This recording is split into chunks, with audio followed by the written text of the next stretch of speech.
Good afternoon and welcome to this Excel learning video.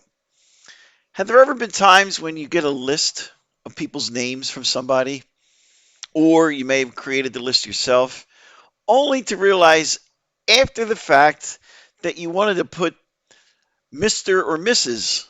in front of their name? If that's the case, the painful way of doing it is going from one cell to the next and manually entering it. Well, that's not the best way to do it. So this video is going to show you a real easy way that Excel can do it for you. So the end result is obviously going to be, for this first record, it will say Mr. Joseph Baker or Mrs. Mary Jones. All right, in order for us to do it, first we have to have a field in there that will test to see whether the person is male or female. So you'll see here, I have the gender column. I'm just going to simply complete it for these 8 people. I'll just use a single letter. It's easier. Now, what I have to do after that is then come up with an if test. And that if test is not going to be a nested if test. Most people will probably think, oh, I have to check to see if it's got a certain name in it or what have you. No, you do not have to have multiple ifs in order to get this to work.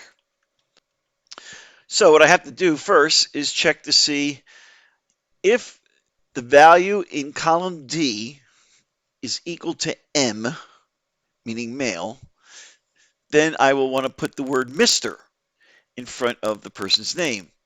Otherwise, put the word Mrs. It's that simple. Let's see how it plays out. Here we go. Type in M, and that's not case sensitive. Just to prove a point, I'll put it in lowercase. So that's my condition right there. Comma. Now what I want to do is I want to have the word Mr. and I have to put that in double quotes, followed by a period, followed by a space, close the quote. Now I'm going to use the ampersand character, and that is where lies the secret. Many users do not know that you can use the ampersand character.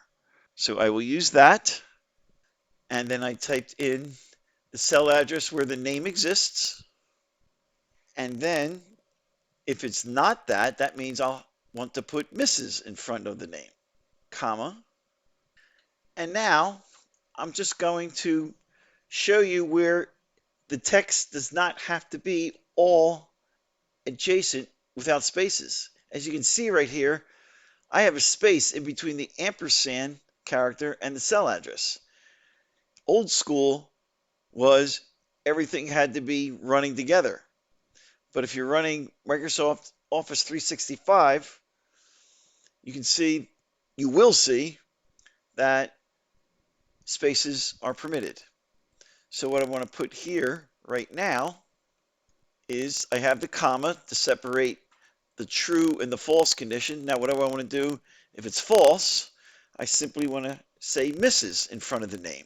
So that'll be double quote mark, Mrs.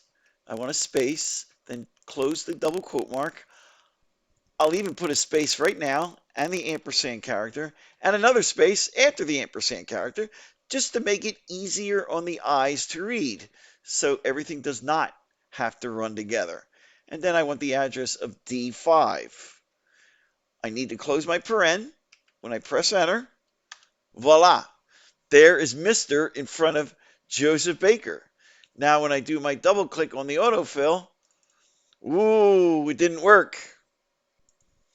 And that's because I chose the wrong cell address up here. It said D5, it should be C5. I just wanted to see if you were paying attention. So, there we go. It's a beautiful thing. So, you may be coming across this scenario. You will not have to manually modify each cell to put the title in front of the name. Excel did it for us. Pretty cool. And again, also, I put spaces in there for readability purposes.